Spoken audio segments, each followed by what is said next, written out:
Assalamualaikum warahmatullahi wabarakatuh. Selamat pagi anak-anakku sekalian. Gimana kabarnya?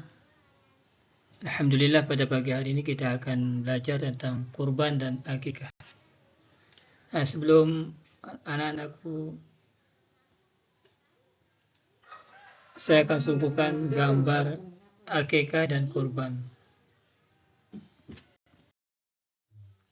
Dan ini peta konsepnya, membicarakan hukum kurban, sejarah kurban, ketentuan hewan kurban, dan tata cara penyembelihan kurban. Sedangkan akikah, hukum dan ketentuan akikah, jenis dan ketentuan hewan akikah, waktu pelaksanaan akikah.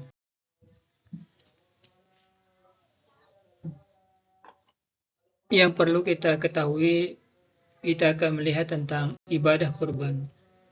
Pengertian ibadah kurban, kurban menurut bahasa berasal dari kata kuruba, berarti dekat. Sedangkan menurut syariat, kurban berarti hewan yang disembelih dengan niat beribadah untuk mendekatkan diri kepada Allah SWT dengan syarat-syarat dan ketentuan. Disebut juga udhiyah, yaitu hari raya kurban. Yang kedua, hukum kurban. Berkorban merupakan ibadah yang disyariatkan bagi keluarga muslim yang mampu, sebagaimana dijelaskan dalam firman Allah surah Al-Kautsar yang artinya, sungguhnya kami telah memberikan kepadamu nikmat yang banyak, maka dirikanlah salat karena Tuhanmu dan berkorbanlah. Surah Al-Kautsar ayat 1 dan 2.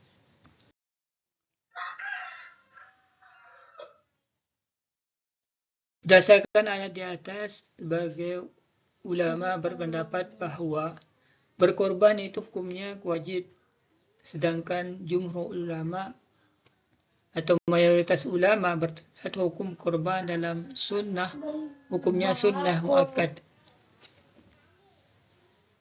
Dengan berdasarkan pada sabda Rasulullah SAW yang artinya, aku diperintahkan berkorban dan korbanlah, itu sunnah bagimu. Hadis riwayat Tirmidzi. Hukum korban menjadi wajib apabila korban tersebut dinazarkan. Menurut Imam Maliki, apabila seorang membeli hewan dengan niat untuk berkorban, maka hukumnya wajib menyembelihnya. Latar belakang terjadinya ibadah kurban. Di dalam Al-Quran telah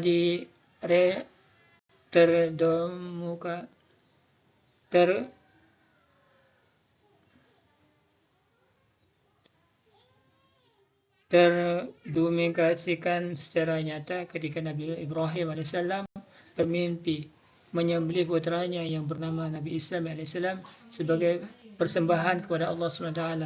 Mimpi itu kemudian diceritakan kepada Nabi Ismail AS,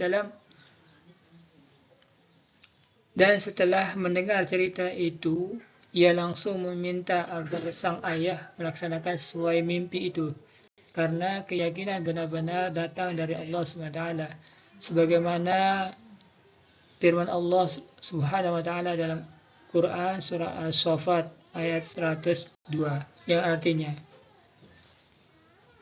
maka tatkala anak itu sampai pada umur sanggup, berusaha bersama-sama Ibrahim berkata, hai anakku, sesungguhnya aku melihat dalam mimpi bahwa aku menyembelihmu, maka pikirkanlah apa pendapatmu. Ia menjawab, hai bapakku, kerjakanlah apa yang diperintahkan kepadamu. Insya Allah kamu akan mendapat timku termasuk orang-orang yang sabar. Quran As-Saffat ayat 102. Waktu dan tempat penyembelihan kurban. Waktu yang tepat untuk penyembelihan hewan kurban yaitu sejak selesai salat Idul Fitri, sejak selesai salat Idul Adha tanggal 10 Zulhijjah sampai terbenam matahari tanggal 13 Zulhijjah, akhir dari hari Tasyrik. Ketentuan hewan kurban. Hewan yang dimaksud dalam Al-Quran yaitu hewan unta, sapi, kerbau, dan kambing atau domba. Adapun hewan-hewan yang tersebut dapat dijadikan hewan kurban dengan syarat telah cukup umur dan tidak cacat, misalnya pincang, sangat kurus, atau sakit. Ketentuan cukup umur itu adalah yang pertama, A. Domba sekurang-kurang berumur 1 tahun atau lebih. B. Kambing biasanya sekurang-kurangnya berusia 1 tahun. C. Unta sekurang-kurang 5 tahun.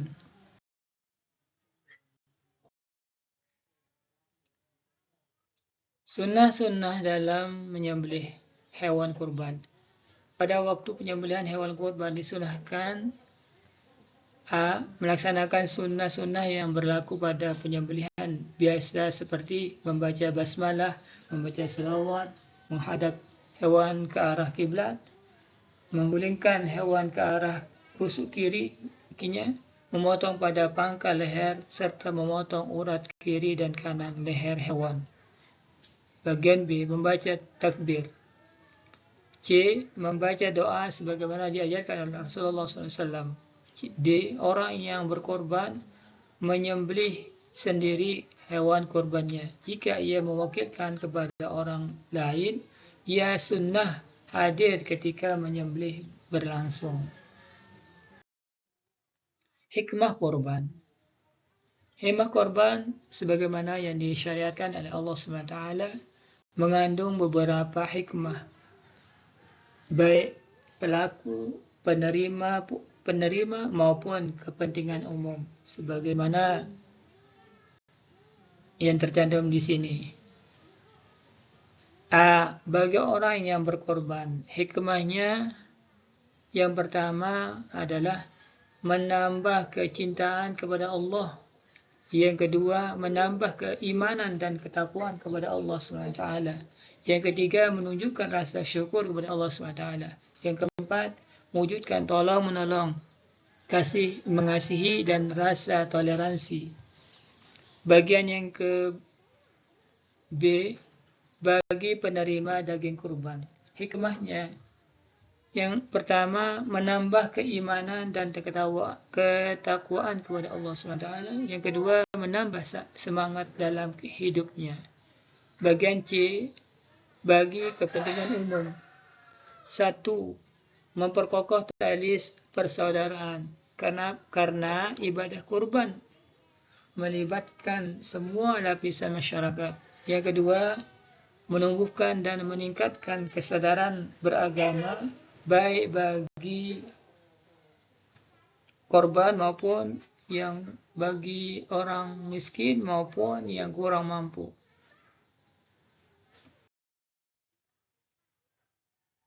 Nah, selesailah korban, sedangkan yang bagian kedua adalah akikah, tentang akikah. Pengertian akikah. Akikah dari segi bahasa berarti rambut yang tumbuh di kepala bayi, sedangkan dari segi istilah adalah binatang yang disembelih pada saat hari ke-7 atau kelipatan 7 dari kelahiran bayi, disertai mencukur rambut dan memberi nama pada anak yang baru dilahirkan. Yang kedua, hukum akikah. Sini ada hukum akikahnya. Adalah sunnah bagi orang tua atau orang yang mempunyai kewajiban menanggung nafkah hidup si anak. Sebagaimana dijelaskan dalam sabda Rasulullah SAW yang maknanya sebagai berikut. Setiap orang tergadai dengan akikahnya yang disembelih baginya pada hari ke-7, dicukur rambutnya dan diberi nama. Hadis riwayat Ahmad dan Imam yang 4. Yang ketiga, syariat akikah.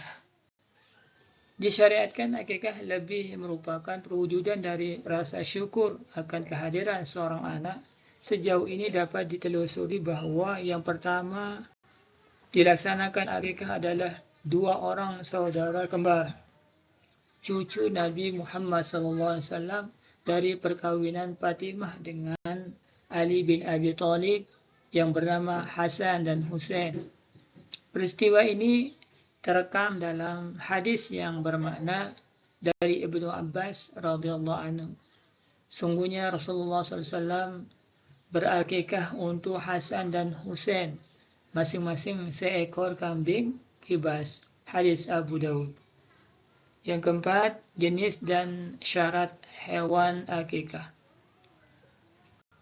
Jenis dan akikah untuk anak laki-laki 2 ekor dan untuk perempuan 1 ekor. Adapun binatang yang dipotong untuk akikah, itu syarat-syaratnya sama seperti binatang yang dipotong untuk kurban. Kalau pada daging, jikalau pada daging kurban disunatkan menyedekahkan daging yang belum masak, sedangkan daging akikah yang sudah masak. Yang keenam, atau yang terakhir, yaitu hikmah akikah. Ada beberapa hikmah di sini. Yang pertama, merupakan wujud rasa syukur kepada Allah SWT atas segala rahmat dan karunia yang telah dilimpahkan pada dirinya. Yang kedua, menambah rasa cinta anak kepada orang tua, karena anak merasa lebih diperhatikan dan disyukuri kehadirannya di dunia ini. Dan bagi orang tua merupakan bukti keimanan kepada Allah Subhanahu wa Ta'ala. Yang ketiga, mewujudkan hubungan yang baik dengan tetangga dan sanak saudara yang ikut merasakan gembira dengan lahirnya seorang anak karena mereka mendapat bagian dari akikah tersebut. Cuma ini yang bisa saya sampaikan. Mohon maaf apabila ada kekurangan. Wabillahi taufiq wal hidayah. Wassalamualaikum warahmatullahi wabarakatuh.